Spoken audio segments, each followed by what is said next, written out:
टिकरी border से किसानों से बातचीत हम कर रहे हैं। यहाँ कुछ किसान नेता हमारे साथ बैठे हैं, उनसे चर्चा करेंगे कि किस तरीके की वो आगामी रूपरेखा रखते हैं। इस तमाम जो मसला चल रहा है, जो पेच उलझा हुआ है केंद्र की सरकार और किसानों के बीच में। विकास हमारे साथ है, अनूप चानोक हमारे साथ हैं, तो दोनों ही जुझारू युवा नेता हैं। किसानों के संघर्ष में पहले दिन से काम कर रहे हैं। विकास, बहुत लंबा मामला हो गया है, 40-42 दिन का समय कम नहीं होता। पहले की चीज़ों को छोड़ दें, रोड पे आए हुए इतने दिन हो गए हैं, क्या लगता है, उम्मीद है कुछ? देखिए, जो केंद्र सरकार है उससे हमारी उम्मीद बिल्कुल ये मानूंगा कि ख़त्म हो चुकी है। और मेरी नहीं, पूरे जो देश का जो किसान है उसकी उम्मीद को बिल्कुल ख़त्म कर दिया है। और कहीं ना कहीं केंद्र सरकार जो अटल बिहारी वाजपेयी ने कहा था कि नरेंद्र मोदी राजधर्म को भूल चुके हैं, क्योंकि 8 दौर की बातचीत हो चुकी है। और 8 दौर की बातचीत के बाद भी आज हमारे पास ये बताने के लिए नहीं है कि हमारी क्या मांगें पूरी हुई हैं। केंद्र सरकार तो कह रही है कि हमने 50% मांगें पूरी कर दी, लेकिन मैं ये पूछना चाह रहा हूँ कि बिजली अधिनियम तो अब तक आया ही नहीं है। वो तो केवल हाउ है, सपनों की बातें हैं। तो और जो प्रदूषण अधिनियम है उसमें किसान और पराली का जिक्र नहीं है। वो तो ज़बरदस्ती किसान की मांग बनाया जा रहे हैं। हम सरकार की हमारी मुख्य मांगे हैं, 3 कानून वापस लेने की, जो MSP के ऊपर कानून बनाने की, उसके ऊपर कोई भी रिजल्ट आज तक नहीं आया है। इसलिए हमारा विश्वास जो है केंद्र सरकार के ऊपर से बिल्कुल ख़त्म हो चुका है। 8 दौर की बातचीत हो चुकी है, इतनी लंबी बातचीतों की आवश्यकता नहीं थी। 1428 बिल वापस कर चुकी है सरकार 6 साल में, लेकिन एक बिल वापस करने में कितना समय लगता है सरकार को? बातचीत की आवश्यकता है नहीं, जब भी चाहे वापस कर सके है, जब भी चाहे कानून बना सकती है MSP के ऊपर। पहले भी ये कानून बनाए हैं, पहले भी वापस हुई हैं। सरकार जो है किसान को उलझाने की कोशिश करी है, लेकिन आज जो है किसान, पढ़ा लिखा किसान आंदोलन के अंदर उलझने वाला नहीं है। बस जिक्र आ रहा है कि किसानों को बिल समझ में नहीं आ रहे। सरकार ये कह रही है कि हम समझाने की कोशिश कर रहे हैं। और अब किसानों की कोई समिति है, संघ से जुड़ा हुआ एक संगठन है, उन्होंने कहा है कि देश भर में हमारे 10 लाख से ज़्यादा कार्यकर्ता जाएंगे, किसान स्वयंसेवक जाएंगे, किसानों को घर घर जा करके समझा के आएंगे, फ़ायदे की चीज़ है। देखिए, पहले तो आप आंदोलन के शुरुआत में अगर देखोगे ना, सरकार कह रही थी इसके अंदर कमियाँ नहीं हैं। फिर कुछ किसान नेताओं ने, हमारे नेताओं ने उनको कमियाँ बता दी।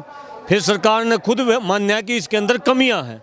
अभी जो ये समझाने वाली बात है कि प्रधानमंत्री ने भी खुद ने भी 7 बार समझा लिया लाइव हुआ के मन की बात के अंदर, भाई इसके फायदे हैं। और हम ये कह रहे हैं कि प्रधानमंत्री जी इन धरनों के ऊपर आए, किसानों के बीच में आए। ये लोग जो संयमित बैठे हैं, शांतिपूर्ण तरीके से यहाँ जलसे होते हैं, बैठते हैं, इनके अंदर आके समझाओ। लाखों किसानों को घर जाने की जरूरत नहीं है, किसान तो यहाँ बैठा है।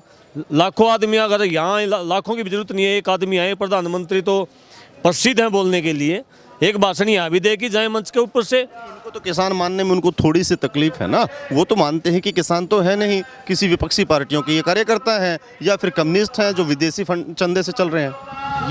ये हमारे लिए दर्द की बात है, पीड़ा की बात है किसान के लिए, कि जिस प्रधानमंत्री को हमने वोट दे के ये बनाया था जिसको, और जिस प्रधानमंत्री ने ये कहा था कि भाई हम अच्छे दिन लेके आवांगे, लेकिन आज किसान के दिन देखो कि 25 लाख किसान दिल्ली के चारों ओर बैठे हैं।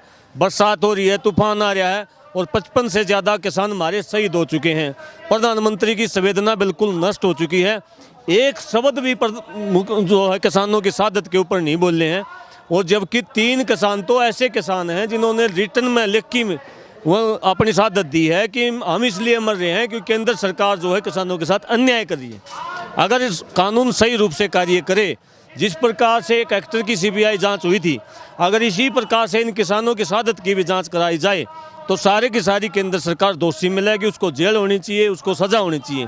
और जो सरकार ये कह रही है कि ये आतंकवादी हैं, खालिस्तानी हैं, ये सारे षड्यंत्र उनके फैल हो रहे हैं, सारे काम इन करके अब ईब कुछ दिनों से बंद हैं। ये बयान कुछ दिनों से बंद है। आपने अगर सुना तो राजनाथ ने कहा है कि गलत है, कंट्रोल करने के लिए कर रहे हैं।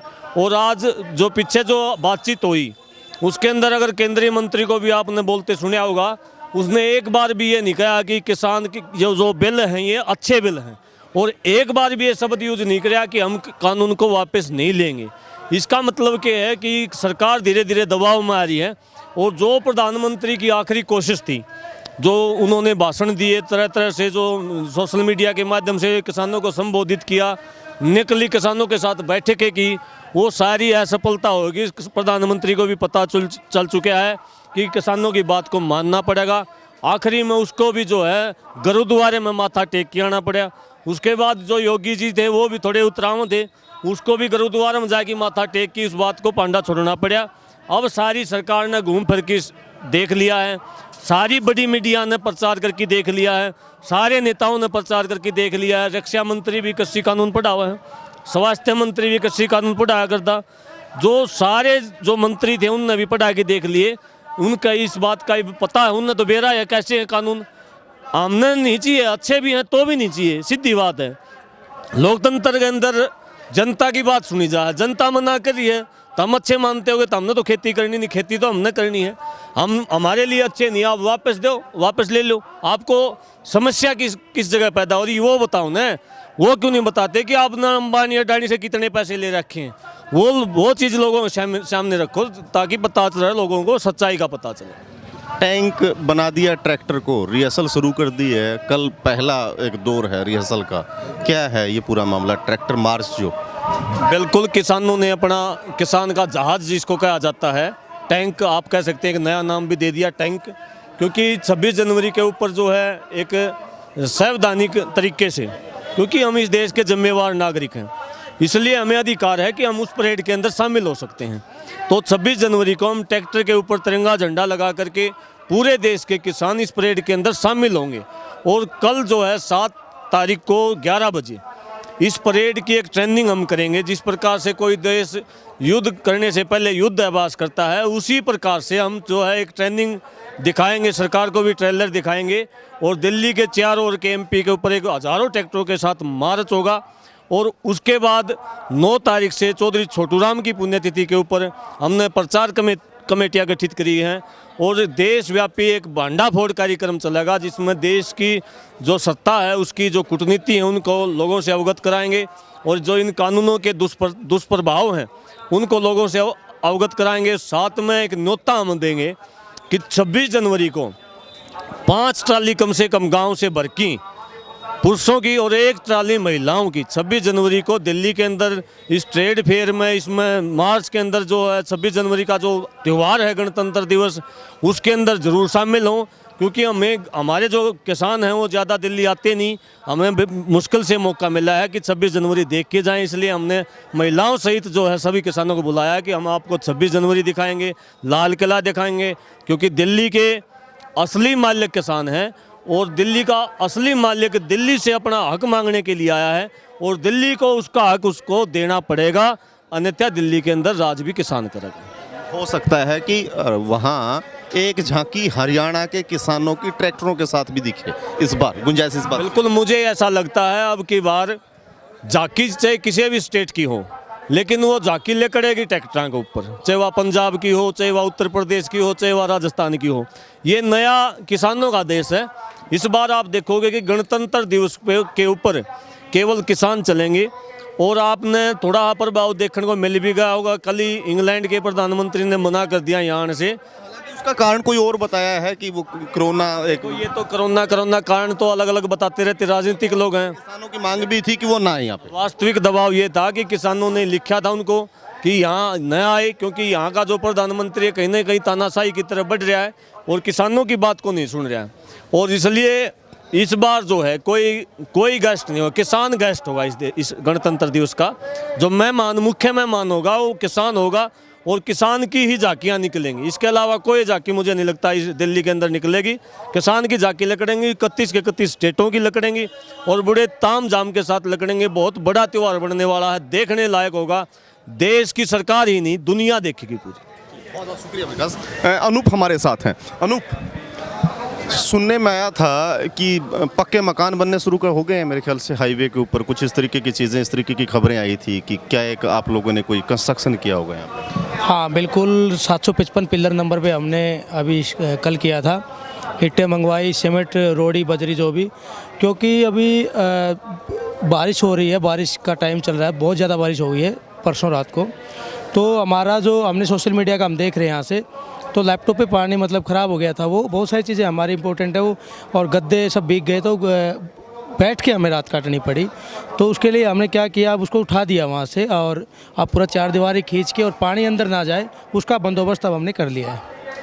तो ट्रैक्टर मार्च जो आप निकालेंगे तो क्या है रूपरेखा, कहाँ से चल करके कहाँ कहाँ तक, किस किस नाके से लोग चलेंगे, वो कहाँ तक जाएंगे? मान लो कि टिकरी नाके के ट्रैक्टर है, वो कहाँ तक पहुँचेंगे, सिंघू के कहाँ तक आएंगे, क्या कुछ इसकी रूपरेखा हुई क्या अभी तक? हाँ, इसकी रूपरेखा बिल्कुल तैयार है। जो टिकरी बॉर्डर से चलेंगे वो बहादुरगढ़ बस स्टैंड, जो बहादुरगढ़ मेट्रो स्टेशन है, वहाँ से हम सुबह चलेंगे, 11 बजे का टाइम है। संगू बॉर्डर की तरफ हम मार्च करेंगे। सेम टाइम पे संगू बॉर्डर से जो ट्रैक्टर चल रहे हैं वो चल के टिकरी की तरफ मार्च करेंगे। तो ऐसी व्यवस्था हमने की है। सेम परेड हो जाएगी, 26 तारीख का रिहर्सल हो जाएगा। जी जी। एक जिक्र आया था कि दिल्ली की सरकार ने वाईफाई की घोषणा की है यहाँ पे, कुछ चल पाई वो योजना कि अभी तक ठंडे बस्ते में? अभी तक तो वाईफाई नहीं लग पाया है और जिसका मुझे बहुत दुख है इस बात का कि जो आप घोषणा करते हैं और किसानों को ज़रूरत है, आज अन्नदाता आपके द्वार बैठा है। मेरे ख्याल से मौका था केजरीवाल के लिए, इससे ज़्यादा बड़ा मौका नहीं मिल सकता कि हरियाणा पंजाब की राजनीति करने की वो कोशिश करते हैं दिल्ली से बाहर निकल के, वो किसान उनके दरवाजे पे बैठा है। आज सेवा कर लेनी चाहिए थी, सत्ता पे काबिज हैं वो इस समय दिल्ली की। हाँ बिल्कुल, बीजेपी के अलावा जो तमाम पार्टियाँ, कोई भी पार्टी आज दिल्ली के उनके दरवाजे पे आज किसान बैठा है, अन्नदाता बैठा है, तो सबकी जिम्मेदारी बनती है उनकी सेवा करें। और आप अगर आप राजनीति करते हैं तो राजनीति करते हैं नहीं करते, लेकिन अन्नदाता आज आपके द्वार बैठा है, सेवा करने का एक बहुत बड़ा मौका है। अगर राजनीति आप बोल रहे हैं कि राजनीति हम बदलने आए हैं, राजनीति हम इसलिए कर रहे हैं लोगों की जनसेवा हो, जनसेवा आप मतलब आज अन्नदाता बैठा हो, कांग्रेस की बात है चाहे कि आम आदमी पार्टी की बात है, किसी पार्टी की बात है, आज सबको यहाँ आना चाहिए। आम आदमी पार्टी ने कुछ किया है, चलो टॉयलेट, मोबाइल टॉयलेट से लेके कुछ पानी का है वो ठीक चल रहा है उनका, एक टाइम में खाना भी प्रोवाइड करवा रहे हैं, काफ़ी चीज़ें ठीक चल रही है। लेकिन वाईफाई को लेकर जो घोषणा हुई थी उसको मुझे दुख है कि वाईफाई अभी तक नहीं लगा है। बात किया तो बात करें, बताया कि उन्होंने कंपनी जो ठेका दिया वो अभी सर्वे हो नहीं पाया अभी तक। नहीं, इसका बल्कि मैं जो सोचता हूँ कि कनेक्टिविटी बड़ा इशू है। यहाँ अगर कनेक्टिविटी होती तो हर आदमी के हाथ में मोबाइल है, हर आदमी यहाँ अपना पत्रकार होता, वो अपनी बात को करोड़ों लोगों तक, देश विदेश तक पहुँचा पाता। एक सोशल मंच से तमाम लोग जुड़े हुए हैं, तो उनको शायद संवेदनाएं किसानों की या किसानों की डिमांड को देखते हुए इस पर काम करने की ज़रूरत है। क्या किसी से बातचीत आपकी हुई इसको लेकर के कि उस पर तेज़ी लाएँ या फिर इसको कहीं ना कहीं आगे बढ़ाया जाए? देखिए, हम इंतज़ार करेंगे कोई भी सामाजिक संगठन, ये जो राजनीतिक पार्टी की बात कर रहा हूँ, अगर हमारे को वाईफाई देते ठीक है, नहीं तो हम खुद का वाईफाई अब लेके आएंगे, क्योंकि हमें गांव-गांव तक मैसेज देना है। जो हमने व्हाट्सएप ग्रुप बनाए हुए हैं, हरियाणा पंजाब समेत तमाम प्रदेशों के गाँव को हमने जोड़ रखा है, यहाँ से कनेक्ट किए हुए हैं। तमाम मैसेज जाने में हमें दिक्कत हो रही है क्योंकि बहुत ज़्यादा जैमर लगाए हुए हैं, तो मैसेज क्लियर नहीं जा रहे हैं, अटक अटक के जा रहे हैं। तो अब हमने ये रूपरेखा तैयार की कि हम अब जल्दी अपने खुद के वाईफाई लेके आएंगे। आगे वेट कर रहे हैं, अभी तो लगाएंगे ठीक है, नहीं तो लगाएंगे तो हम खुद लेके आएंगे। एक ही लिए कि चलना तो लंबा है, 2-4-5 दिन की तो बात है नहीं कि गिनती के निकल जाएंगे, बैठना तो लंबा ही पड़ेगा, ऐसा तो दिमाग में तो आ ही गया होगा ना? हाँ बिल्कुल, लंबा चलेगा। हम तो पहले दिन से सोच के आए थे और एक संकल्प लेके आए थे कि, और 6 महीने का राशन क्यों लेके आए थे, इसलिए हम 6 महीने का राशन लेके आए थे कि लंबा चलेगा। बड़ी निर्दयी और बड़ी जालिम सरकार है, लड़ाई बहुत लंबी है, ऐसे मानने वाले नहीं है। तो इसलिए हमने फैसला किया है कि जो भी अगर आप कोई प्रोवाइड करें ठीक है, नहीं तो हम खुद का बंदोबस्त करेंगे। मीडिया के पैरेलल में हमने मीडिया बनाया, स्टार्टिंग में सबको कनेक्ट किया, कम्युनिकेशन के लिए हमने ये काम किया। आज हमारा हर मैसेज, हमारी लीडरशिप का जो भी आदेश होता है, जो भी जैसे आगे की रूपरेखा है 26 तारीख तक की, वो रूपरेखा हम बिल्कुल क्लियर मैसेज नीचे तक जा रहा है। आज बिल्कुल मैनेज हो गया। स्टार्टिंग के दिन में हमारे बहुत सारी चुनौतियाँ हमारे सामने थी और वो उन चुनौतियों को पार करके अब आज आंदोलन बिल्कुल मैनेज हो गया है पूरी व्यवस्थित तरीके से। चाहे आप सामग्री की बात हो, चाहे आप किसी को मिस हैपनिंग किसी के साथ होती है, वो सब शेयर करते हैं, तुरंत वहाँ उनके पास उनकी जो दिक्कत है वो सोल्व हो जाती है। अब एक बड़ी चुनौती हमारे सामने इस आंदोलन में है, वो है कि ज़्यादा सर्दी और बारिश होने की वजह से टेम्परेचर बहुत डाउन आ गया है और जो बुजुर्ग हमारे साथ आए हैं और ब्लड सर्कुलेट ना होने की वजह से वो दिल का दौरा पड़ रहा है और इसमें हमारे बहुत सारे साथी हमारे चले गए हैं 59 के करीब। ये हमारी सबसे बड़ी चुनौती है, ये हमारे हाथ में भी नहीं है कि कैसे हम इसको पार पाएँ। हमारा यही लक्ष्य है कि हम कम से कम कोई ऐसा हादसा हमारे साथ ना हो और हम इस आंदोलन को भी जीत पाएँ। लेकिन लगातार हो रही मौतें हमारे लिए बहुत बड़ा चिंता का विषय बन गई है। बारिश का आपने जिक्र किया, बारिश की वजह से नो डाउट जो पहले की व्यवस्थाएँ थी, तमाम चीज़ें जुटा ली थी किसानों ने अपने अपने स्तर पर, कुछ समाजसेवी संस्थाएँ आई, कुछ दानी सज्जन आए, बट बारिश के बाद वो व्यवस्थाएँ कहीं ना कहीं एक बार डगमगाती हुई नज़र आती है। क्या कुछ है कमियां अब जिनको लेकर के आप लोगों से अपील करना चाहेंगे कि वो आएँ, मदद करें, या तिरपाल की बात करें, टेंट्स की बात करें, कुछ कमियां यहाँ आपको दिखाई देती हैं? हाँ, पहले बारिश से पहले सब कुछ व्यवस्थित था। व्यवस्थित तो अभी इतनी नहीं, लेकिन ज़्यादा बारिश होने की वजह से पानी ट्राली के जो तिरपाल थे, लंबा टाइम हो गया, 42 दिन का टाइम हो गया है, तो तिरपाल में अब पानी नीचे आ रहा है। हम देख रहे हैं कि लोग बैठ के रात काट रहे हैं बारिश का। जब रात को बारिश होती है तो बड़ी दिक्कतें आ रही हैं। तो उसके लिए मैं तमाम सामाजिक संगठनों से और जो भी साथी मुझे इस समय सुन पा रहे हैं, उनसे ये अपील करना चाहते हैं कि तिरपाल की जो व्यवस्था है वो आप लेके आए। तिरपाल जो टेंट जो बिल्कुल मजबूत हो, और रज़ाई लेके आए प्लीज़। कंबल से अब सर्दी नहीं रुक रही है, रज़ाई वो भी अच्छे वाली रज़ाई आप लेके आए, चाहे बेशक कम मात्रा में ले, लेकिन अच्छी चीज़ें लेके आए ताकि सर्दी रुक सके। और जो हमारे को दिक्कत हो रही है, परेशानी हो रही है बुज़ुर्गों को, वो कम से कम ना हो। बहुत बहुत शुक्रिया अनूप। तो ये किसान नेता हैं हरियाणा से जुड़े हुए, जो लगातार पहले दिन से अब तक पूरे के पूरे आंदोलन को देख रहे हैं, समझ रहे हैं। इनकी बातों से जो अंदाज़ा लग रहा है वो ये है कि बातचीत के जो दौर हैं वो एक रूटीन की प्रक्रिया है, एक जो चलने वाला, निरंतर चलने वाला काम है कि 8वें दौर 10वें दौर तक चली जाएगी। बट इनके दिमाग में बैठ के है कि सरकारें हैं आसानी से मानने वाली नहीं है, और इन्होंने मान लिया है कि हमें बहुत लंबा लड़ना है। इसी तरीके की जानकारी और अपडेट के लिए आप जुड़े रहें हमारे साथ। अपने सहयोगी किस्मत राणा के साथ मैं रुद्र राजेश कुंडू, दिल्ली बॉर्डर।